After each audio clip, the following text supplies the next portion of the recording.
guy named Diddley had a dream so big it made him feel all giddy. He loved UFC, the fights and the thrills, so he started a podcast to share all the chills. Oh, Diddley's on the mic with the final strike, talking UFC, NFTs all night. From the octagon to the blockchain, he's got the hype. Tune in, listen up, it's the final strike.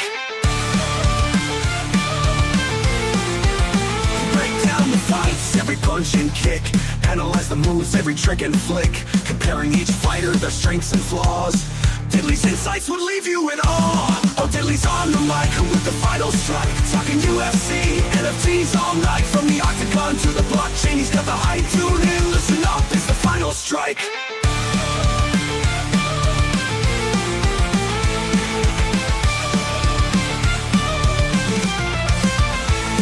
Down the fights, every punch and kick, analyze the moves, every trick and flick, comparing each fighter, their strengths and flaws. Diddley's insights will leave you in awe. Oh, Diddley's on the mic with the final strike, talking UFC, NFTs all night. From the octagon to the blockchain, he's got the hype. Tune in, listen up, it's the final strike.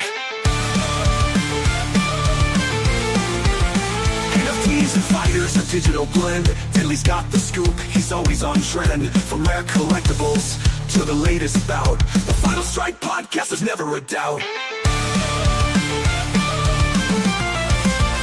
Listeners from afar, they gather around for Diddley's insights, the best in town. With every episode, his fame would grow. The Final Strike podcast, the ultimate show. Even when the market's tough and times are lean, Diddley's resilience shines, he's always keen. Through highs and lows, he stands his ground. In the world of UFC, he's renowned. Oh, Diddley's on the mic with the final strike, talking UFC, NFTs all night. From the octagon to the blockchain, he's got the hype. Tune in, listen up, it's the final strike.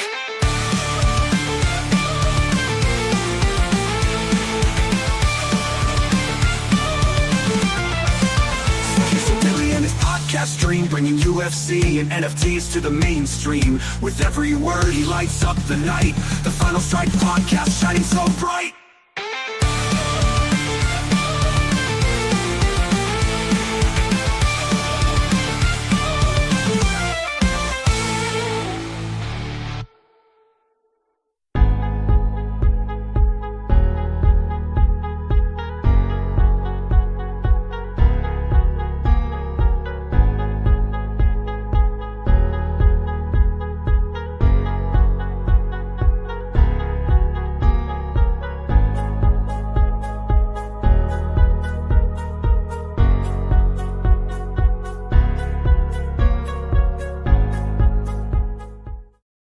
What up, everybody? Happy Saturday. UFC Des Moines, Iowa.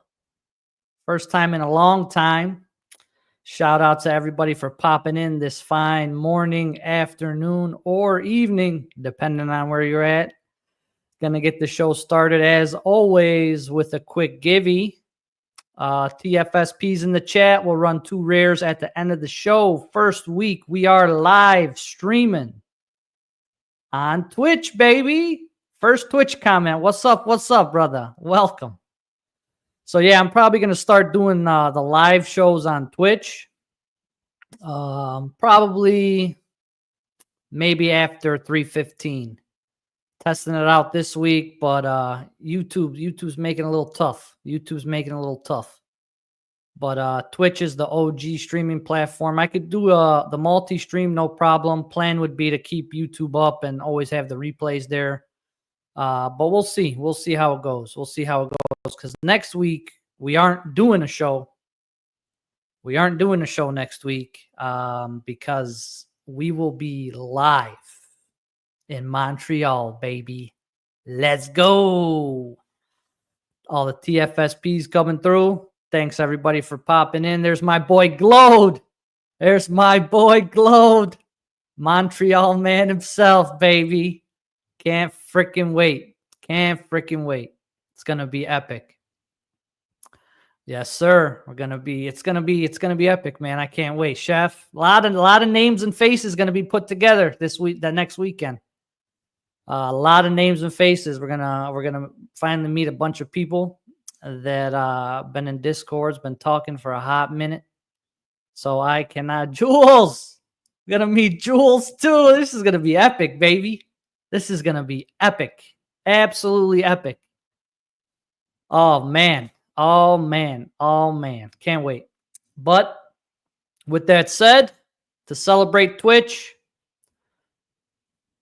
I am giving away, I don't know if you guys seen this, we got two $25 UFC store gift cards up for grabs on Twitter.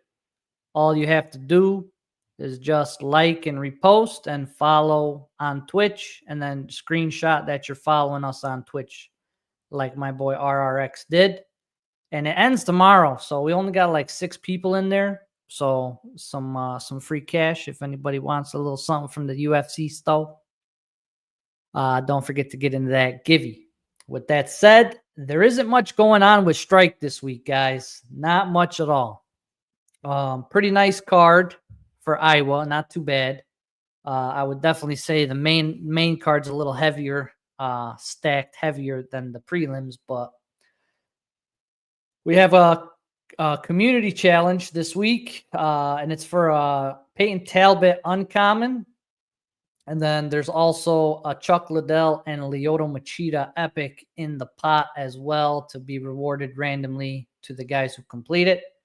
2 ways to complete the challenge. You could do it with a Figgy Champ, or you can collect these 11 moments, all people who are fighting on the card and their moments attached to them. But yeah, that's pretty much nothing on the challenge side. I'm guessing we're going to get something big and nasty for UFC 315 next week. A lot of big names on the card, a lot of moments on the card. So I am anticipating something glorious. So we'll see. We'll see what happens there. But yeah, there's really not too much going on with Strike at this point. I will cover real quickly the outstanding rewards that we still are waiting on. Right now, we are waiting on a couple commons, Chang Ho Lee and O'Day Osborne commons from a challenge a few weeks back. We are waiting on the Paddy Pimblett epic from that UFC card in Miami. And lastly, we are waiting on the Carlos Prates rare from well, it's probably going to be Prates. I think the voting's still going on, but most likely it looks like it's going to be Prates versus Leach on that rare for the fan vote from last weekend at the KC card. So that's what we have outstanding on the reward side. And we'll see what happens. RRX in the build, another Montreal man right there, baby. Another Montreal man right there. Should have been Jacqueline. I don't know, bro. I don't know. If it was against tougher competition, maybe. But everybody kind of had her. She was a minus 1,100 on that fight. I'm pretty sure it wasn't nothing, spectacular, crazy. But I agree for the Goon Squad. I agree. Next up, that's it with Strike, guys. That's it. Cover the outstanding rewards, community challenge. We'll see what happens next week. Until then, we're going to go through the whole fight card this week. Usually I only do the fight. When it's a fight night, I just usually go through the main card. But because I will be out of the office next week and there wasn't any challenges or anything going on with Strike, we covered the marketplace and all that good stuff last week. So we're going to go through the whole card today. Don't forget to get your TFSPs in the chat. I am going to run those 2 rares at the end of the show. And should have been Wellmaker. I did like the Wellmaker. I would have liked them to add the Wellmaker in as a vote. Would have been nice because it was a pretty nasty one. But we'll see. We'll see. Maybe we get it down the line. It's a good one. It's definitely a good one. All right. So UFC Des Moines, Iowa. Sandhagen versus Figgy. Sandhagen versus Figgy. What up, Gray Beard in the building, my boy, my boy. So let's start at the top. First fight of the night. Juliana Juju Miller. Man, What a run after winning that tough finale, huh? Going up against Ivana Petrovic. Um, I mean, they got Ivana as a minus 240. She definitely is taller with about a 4-inch reach advantage. So like that in her favor. I just think the last few outings that Juliana Miller has had have not looked really good, and the odds are playing to that. So I don't know if she's been in the lab working on stuff because she hasn't fought in 2 years either. So it's been about a 2-year layoff for her, coming off of that knockout loss to Luana Santos. So and like I said, her couple last fights in the UFC didn't look too hot after she won the Ultimate Fighter against Brogdon Walker. So yeah, I think I'm kind of favoring the odds makers on this one. Petrovic, I think she's coming off of a loss as well to Horth, but has looked good against UFC competition. Did go up against Carolina as well and didn't get knocked out in the first round. Did lose a decision though, but did make it all 3 rounds versus getting knocked out in the first round like Juju did. So I'm leaning on Petrovic, man, based on strength of schedule and that 2-year layoff for Juju Miller. I don't think it's going to do her any favors. So I am rolling with Petrovic, first fight. Next up, a couple big boys hitting the mats. Mr. Peterson versus Dontel Mays. So this is an interesting one. Mays definitely has some big size here, but he really hasn't looked too good his last few fights. Both guys did lose to Gaziv. I know Peterson's coming off of a loss to Gaziv. Mays lost to Gaziv a couple fights ago. But he's on like a 2-fight skid right now. Let's take a quick peek. Yep, 2-fight skid. And he doesn't do well against grapplers. Doesn't do too well against grapplers. And Peterson is primarily a boxer, but he does mix it up a little bit, as you can see in the stats here. He is a smaller dude, though, by a lot. 5-inch size, 5-inch height disadvantage for Peterson, and a 7-inch reach disadvantage as well. So it's a little rough for Peterson coming here against Mays.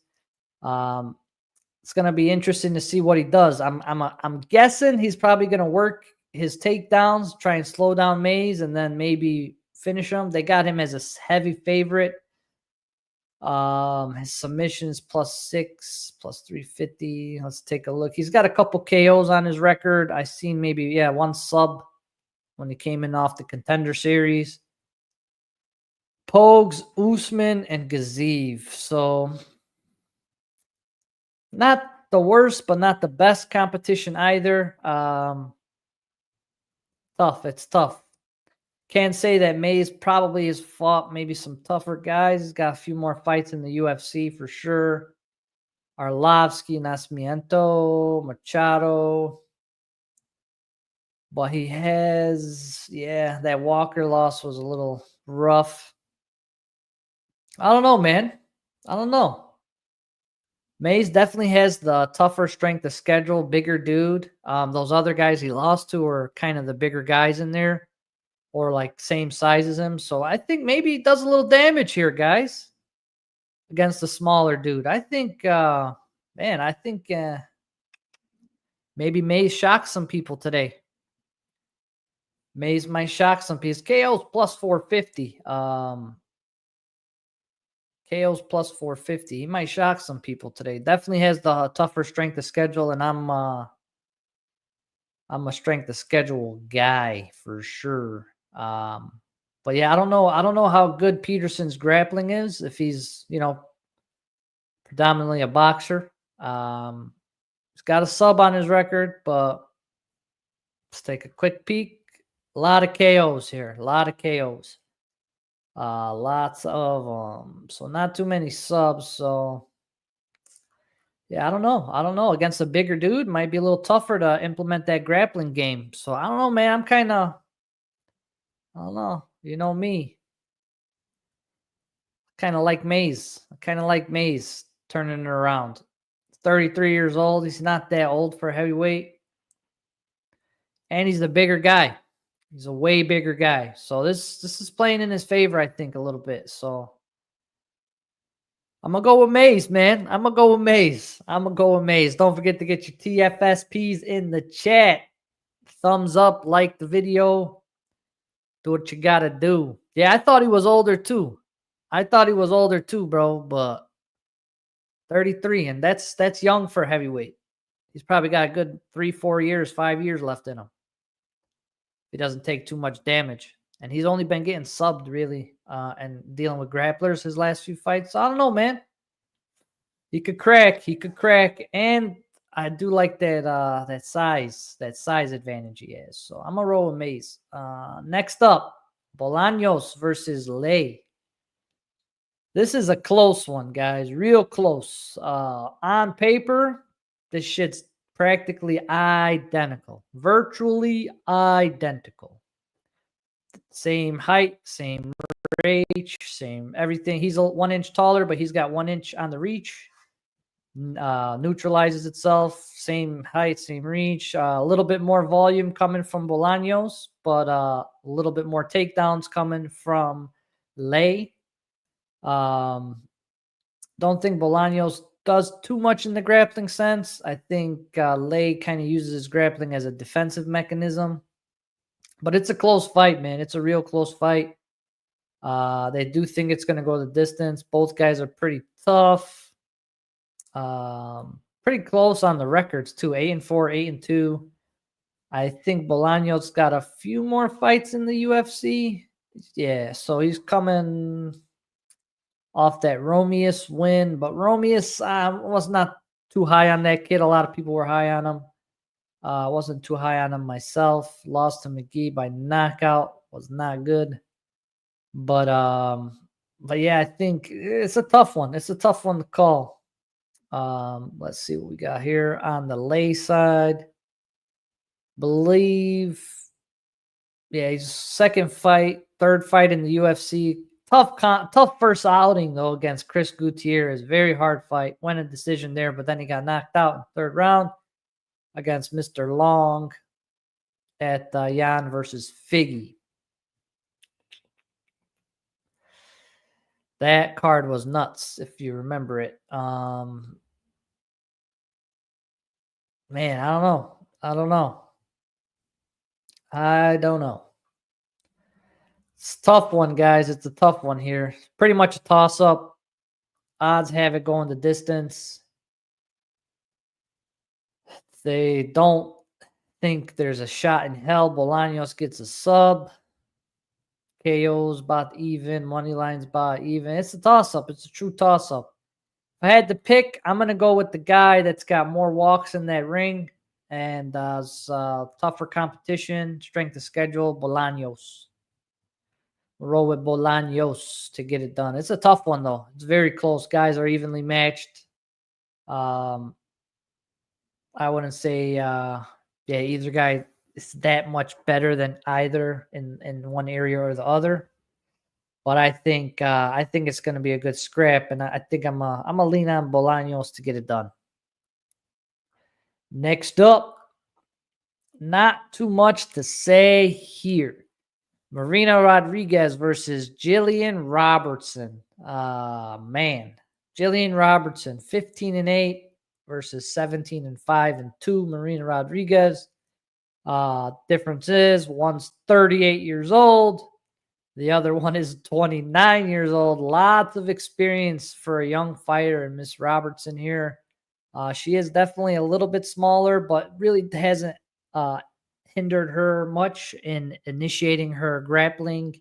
And when she does get a hold of you and get you on that mat, it is not fun if you are opposing her. So kind of got to lean on her. Her subs plus 325. That's pretty nice. Like that. But yeah, I think Marina Rodriguez, she's good. She's a good striker, but she's definitely getting up there in age. And she's going up against a real tough powerhouse grappler in Jillian Robertson. I think the odds makers got it right on that one. And I'm going to roll with Miss Robertson to get it done. Next up, another interesting one here. Ryan Loader versus Azamat Bikov. The EV multiplier comes into effect here. So this guy, Azamat, came in short notice against Zachary Reese and won that fight by knockout. Pretty crazy. Loader, we all know him coming off of the Ultimate Fighter. I don't think he's fought since he ground and pounded our boy he hasn't fought since he beat Robert for the championship, the Ultimate Fighter championship. So he's been out for almost a year. So, but not too bad for Mr. Loader. But he's definitely a grappler, wrestler, all-American wrestler. We know he's going to try and implement that grappling pedigree. But Mr. Azamat, coming from Russia, I'm sure we all know he's got some wrestling in his back pocket. 19-3. They got him as a heavy favorite against Loader. I think just because of what he did to Reese his last time out. KO is plus 225, plus 500 on the subby, and they are leaning on the fight to not go the distance. So Loader is the bigger guy, though, here. He is definitely the bigger guy. He's got a 4.5-inch reach. He is older, 2 inches taller. But yeah, it's going to be interesting. It's going to be interesting to see how he handles this dude, who looks like he's a killer coming out of American Top Team. So yeah, I don't know, guys. I don't know. I don't know, man. I don't know. I think I'm going to roll with this guy, Azamat. Think I'm going to roll with Azamat because he was an LFA champ, and then he did the damn thing against Reese. So yeah, I think he gets it done. Keeps it moving. Then we get into our last prelim, the main prelim of the night before we get into the main card. The Cupcake returns to the octagon. Misha Tate taking on Yana Santos. Very interesting fight. Yana Santos has definitely been more active. She's the bigger lady when it comes to the reach here. Younger as well. Misha Tate hasn't fought in about a year and a half, 2 years almost, I would say. I think she, when did she last? Julia Villa, she subbed her in 2023, December. So yeah, she's coming off of, it's been a hot minute for Cupcake. But she is making a walk back against Yana Santos, who is coming off of a win against Chelsea Chandler, I believe. Yep. Coming off a win against Chelsea Chandler, but did lose to some of the division's top competition. One thing to note is she does have a win over Caitlin Vieira, who is somebody that beat Misha Tate in one of her last few fights. So this is going to be an interesting one. It's going to be an interesting one. I don't know. I don't know how to play it. They got Misha as the more of a favorite. And I think if she implements her grappling, I would say if she gets this to the mat, I like Misha's chances for sure. If she can get it to the mat through that 3-inch reach disadvantage, it's going to be another story. But Yana does throw a lot of kicks, so I would think maybe Misha's going to try and catch one of those, get her to the ground. Misha by sub is plus 500. That's pretty interesting right there.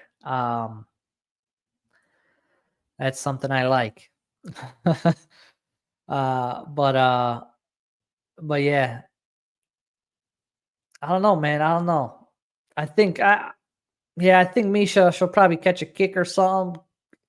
Eventually get this in some sort of grappling exchange, tire out Santos, and then rinse and repeat till she tries to find a sub, And yeah, I think Misha gets it done. I'm with you, Glode. Cupcake. I'm with the cupcake. All right. Now we head into the main card of the evening. That's the prelims. Not too bad. Not too bad.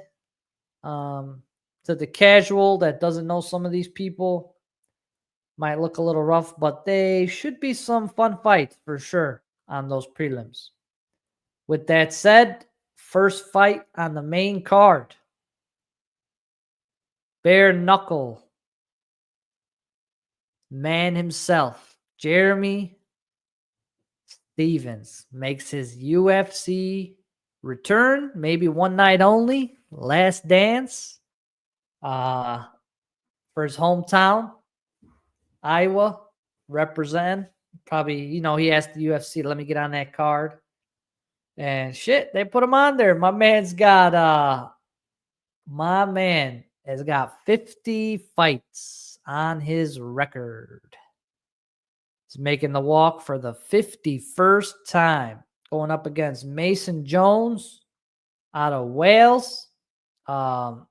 Big thing here is that 8-year disadvantage that Stevens has. He's 8 years older than this gentleman and has been primarily focusing the last few years on mainly just striking, hand striking specifically with the bare knuckle stuff. So it's going to be interesting to see how he does against somebody who definitely likes to shoot the takedown. As you can see, 3.16 takedowns average per minute.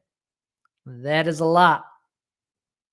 So it's going to see how he holds up against this guy who is also bigger and has a 3-inch reach advantage over him.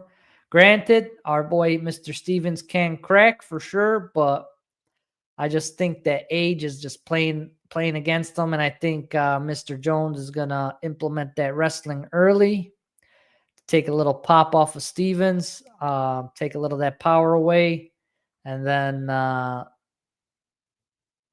don't know, man. I don't know. They're liking him to finish by sub, but doesn't really shoot for subs too much. I don't know, man. This might go the distance. Over 1.5 rounds is plus 105. I don't know. Because I could see, because Stevens is tough, bro. He is a tough dude. But man, I just think the grappling is going to be a problem here for sure. I think the grappling is going to be a problem. Odds makers think it's going to be a problem. But let's see. How many finishes does he's got 10 finishes, 3 subs, 7 knockouts. He's been knocking people out in Cage Warriors.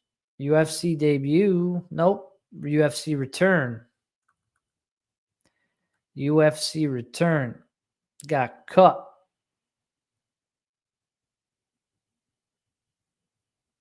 Interesting. Yeah, this dude's probably hungry as hell to stay in the UFC. Second time around. Stevens is here for victory lap. I think Jones is probably the hungrier dude in there. And I think he gets it done.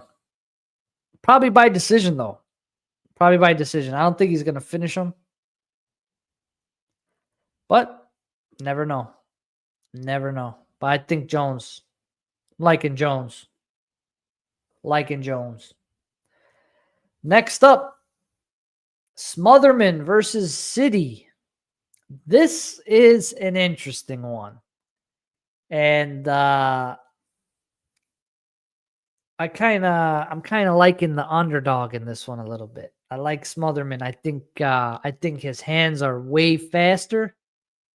This is going to primarily be a striking fight too, and I think he has much faster speed. He's just got to get into that reach, but I would say that City doesn't have the best, striking defense. Um, Tends to get caught slipping or hanging a lot. He's had a few kind of back and forth fights. I think split decisions, a lot of split decisions. Coming off of that KO win on the Contender Series, that I think I remember this one. It was like a super early stoppage, and then they rebooked it. Then he had the split decision loss. Everybody thought he won. And then he won against Armfield when everybody thought he lost. Yeah, I remember this guy. But yeah, he's hasn't been doing too hot against some of our prospects here. Some of the lower hanging fruit, as you will, on the rankings or on the pool. But our boy Smotherman has fought. Hadley's pretty good, and he beat him pretty handedly. And I think I think this kid's real good, and I think they're snoozing on him just because he's a little shorter and he doesn't have as much reach, but he cracks, bro. He cracks, and he's way faster than City. And I think Smotherman gets it done. Smotherman gets it done as a dog, plus 120. Slight dog, but we'll take it. They think it's going to go the distance because this guy loves going to the decision, but you never know. Never know. But his hands, yeah, I think his hand speed's going to be the big X factor in this fight. Next up, Mr. Jackson versus Daniel Marcos. Marcos 17-0, sitting as a plus 195 dog. That's pretty wild, guys. Pretty wild. Pretty wild. I think it's mainly because of the size here. You got a 75-inch to 69-inch reach. So you got a 6-inch reach advantage for Mr. Jackson. Both guys same age. He's three inches taller. You're going to have a lot more volume coming from our boy here, Marcos, but Mr. Jackson does mix it up a little bit with the striking and the grappling. As you can see, mixes it up pretty evenly as he's fighting. So it's going to be interesting to see how that plays out. Quick peek at Montel Jackson. He's been looking good. The Blackshear knockout, I would say, is definitely better than the Yaya knockout. But has been looking pretty good. Fights about once a year. So not too bad there. But has been winning and has been looking pretty good. He is, like, for the weight class, he's pretty big. He's a pretty big, tall guy for bantamweight. But, I mean, Marcos ain't no slouch, guys. Marcos ain't no slouch. He's fought some tough guys. Yanez, Castaneda, Davy Grant. So he's fought some tough dudes, bro. And he's kind of like been that, I would say, like, I don't know if he's like a gatekeeper, semi-gatekeeper, but like, up and coming guys that come to hit his desk that you think are gonna win. He freaking ends up winning. Like the Yanez fight, we were all on Yanez on that fight. Ended up losing. But shit, man, he's been doing his thing. He's been doing his thing against some tough guys, bro. Against some tough guys. So I don't know how the hell I mean, I know Jackson, like, when he's in there, he's definitely like how he looks standing in there against the average bantamweight. Pretty imposing, But man, it's a tough one. It's a tough one for sure. Because Marcos has gone against some really tough dudes, bro. Some tough dudes that have good, he doesn't like to grapple, but he can get himself out of those scrambles, bro. And he scrambles really well. I don't know, man. This one's shaping up to be maybe he keeps the 18-0 going. Gets to 18-0. I don't know, bro. Nobody's beat this guy. Nobody's beat this guy. And they put him as a plus 200. And he's probably fought some, let's see. Yeah, he's probably fought some better competition than Mr. Jackson. Lost to Simone, lost to Johns. Yeah, I don't know, man. I don't know. I think maybe I think our boy Marcos' strength of schedule is a little bit tougher.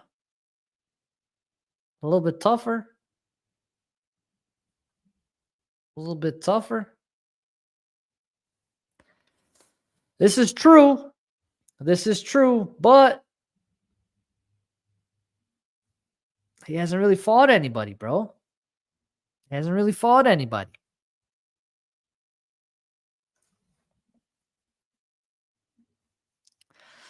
I don't know, man. Marcos finds a way to win.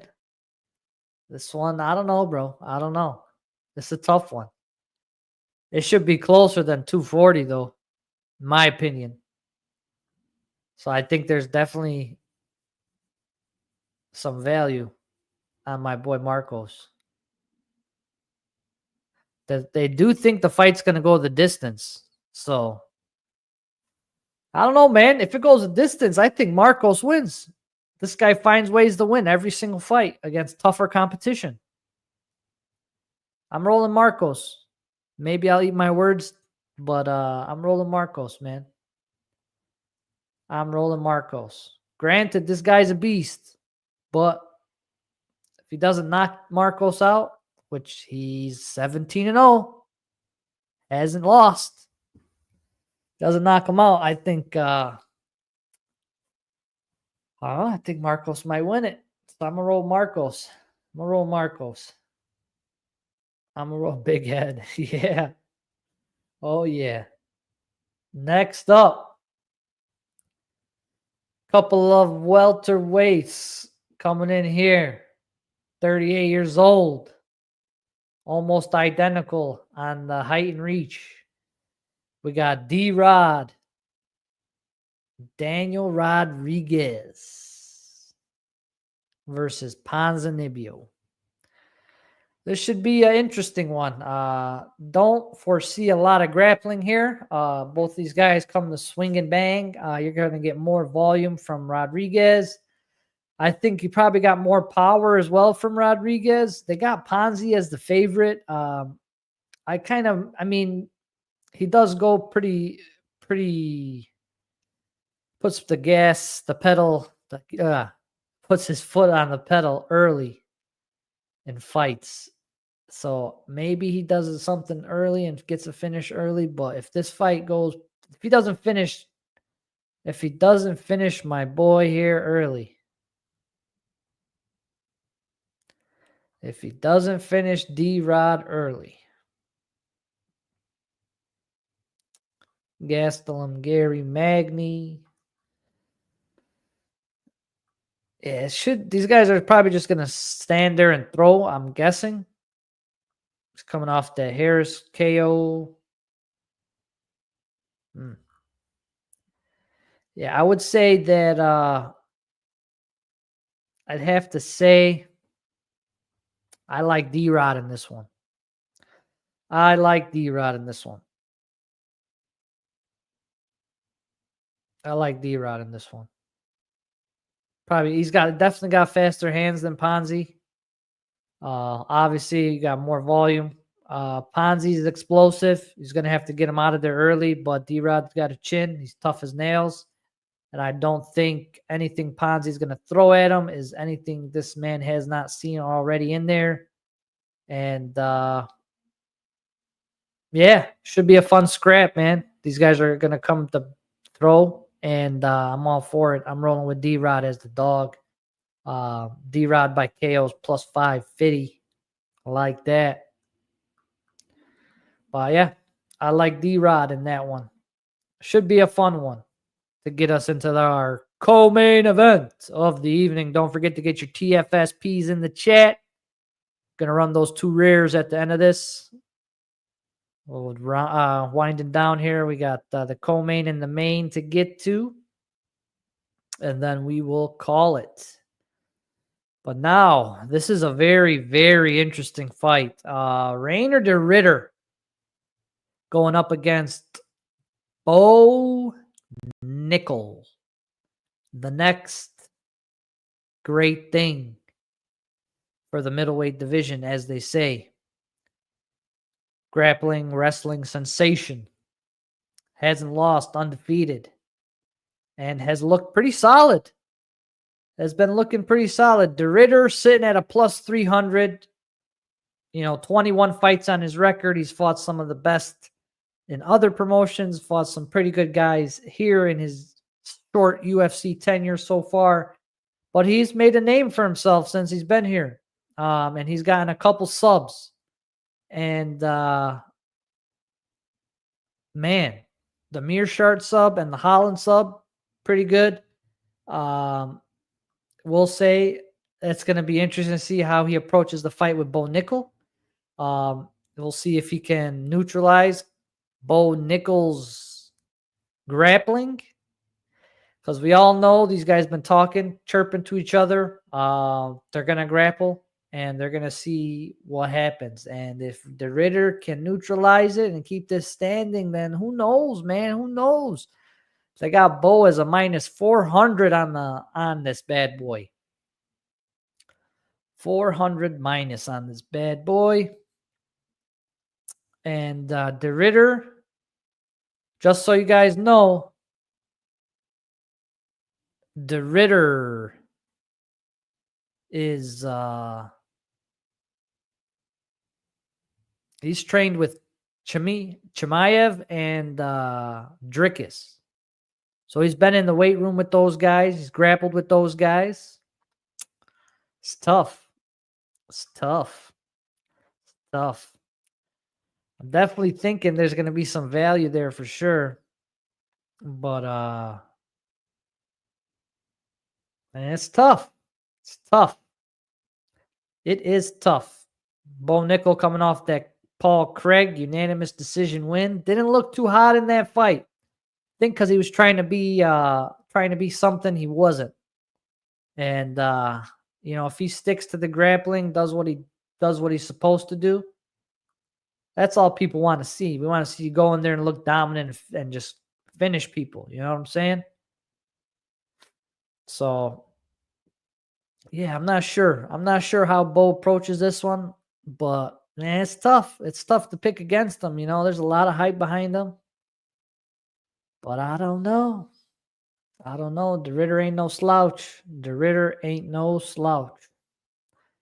So it's a tough one for me to pick pre-fight. It's one that I'm definitely gonna keep my eyes on live for sure if I want to take any action. But pre-fight, if I have to pick, man, it's tough. It's tough. It's tough. Let's see De Ritter's losses. Anatoly.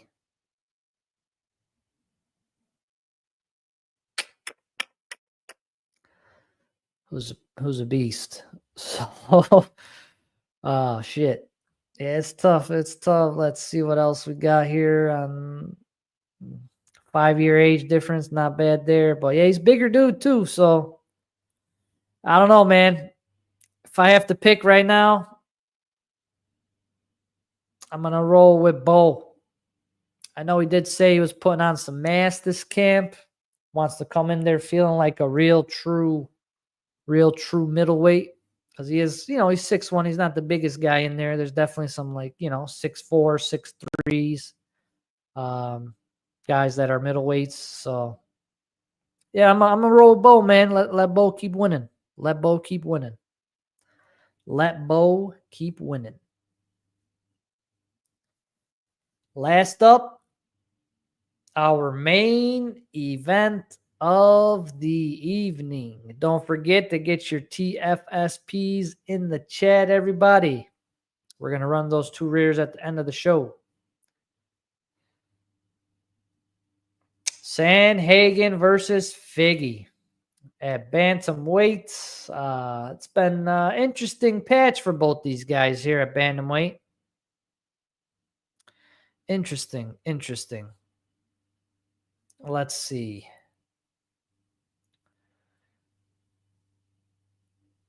Sanhagen coming off that loss to Peter Yan.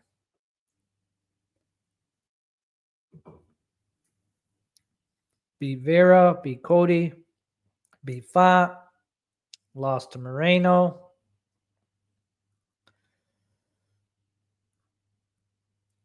Figgy hasn't been, not too bad at 135. Not too bad at 135. That loss to Yan was pretty tough. But Yan looked great. Sanhagen on the other end lost to Umar, but they kind of beat the same dudes, and they both lost to Peter Yan. So it's a good fight to make, but I will say that this height and reach situation is pretty freaking wild. Pretty freaking wild. 6 inches taller. Only got a 2-inch reach advantage, though, which is pretty nuts. But Figgy is getting up there, guys. And 37, man. He's getting up there. Love the dude. He's a great fighter. But, man, he's getting up there. I think that's playing into some of their stuff, into the picks, especially because his last fight was that war with Yan. Might have took a little bit off of his, longevity there. Fight goes the distance. They do think it does go the distance. Both guys are really durable, hard to finish. I just think this range, that Sanhagen range, is just going to be too much of a problem for Figgy. It'll probably, it's going to be tough. It's going to be tough because Sanhagen's pretty good everywhere, man. He's pretty good everywhere. If he gets taken down, he's good at getting back to his feet. Hard to sub him. Yeah, it's a tough fight for Figgy. It's a very tough fight for Figgy. 1,100 and 1,400. It's crazy, though. But he is getting up there in age, man. I don't know. It's a tough one. Figgy was maybe like 4 inches taller, 3 inches taller. I like his odds a little bit better. But, man, Sanhagen knows how to manage distance well. He's good. He's really good. Might not be the most exciting guy in there, but he's good. He is damn good. And I think he probably gets it done tonight against Figgy.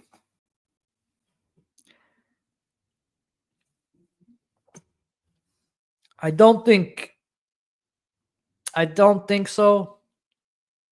Figgy's pretty good, especially in the jiu-jitsu game, but you never know.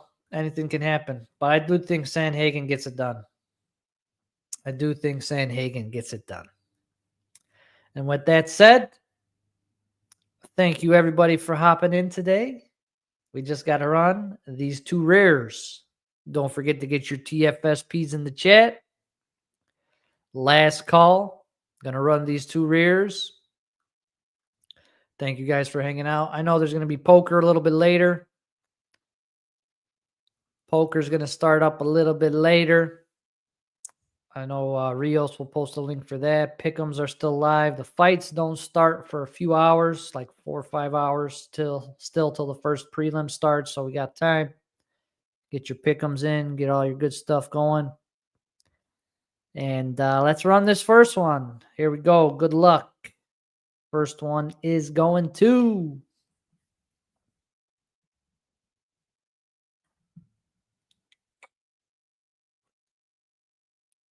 Jack Ward. Congratulations, bro. Next one up Next one up. Here we go. Let's see who's gonna get it. Winner is, yes sir, Denny. Congratulations, Denny. You guys hit me up in Discord. I will get you those pronto. All right. No show next week, guys. No show next week. I will be live at Montreal watching the fights, baby. Eating some poutine. Checking out Canada for the first time. Or as they say in the Jersey Shore, we're going to Canada. But till I get back a couple weeks, should be some fun ones tonight. And till next time, y'all, I am out of here. Peace.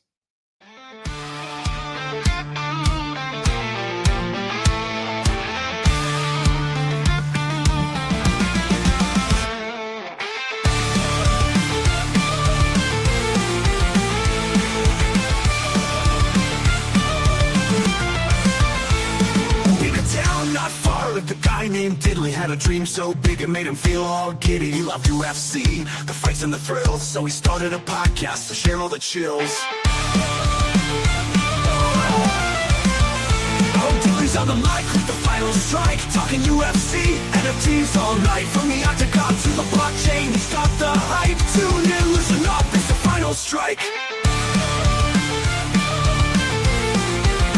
Break down the fights, every punch and kick. Analyze the moves, every trick and flick, comparing each fighter, their strengths and flaws. Diddley's insights would leave you in awe. Oh, Diddley's on the mic with the final strike, talking UFC, NFTs all night. From the octagon to the blockchain, he's got the hype. Tune in, listen up, it's the final strike.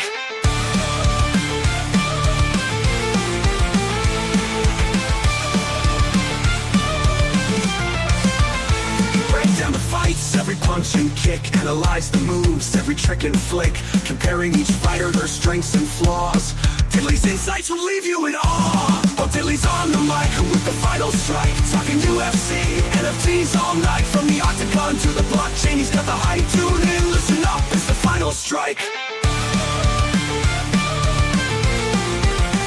NFTs and fighters, a digital blend. Diddley's got the scoop, he's always on trend. From rare collectibles to the latest bout, the Final Strike podcast, there's never a doubt.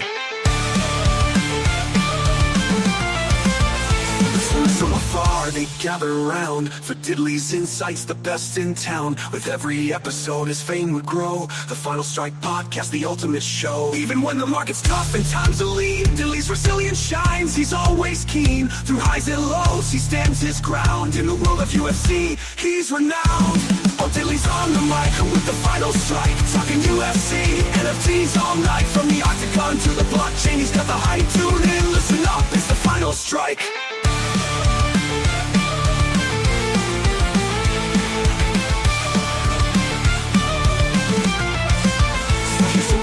Podcast dream, bringing UFC and NFTs to the mainstream. With every word he lights up the night. The Final Strike podcast shining so bright.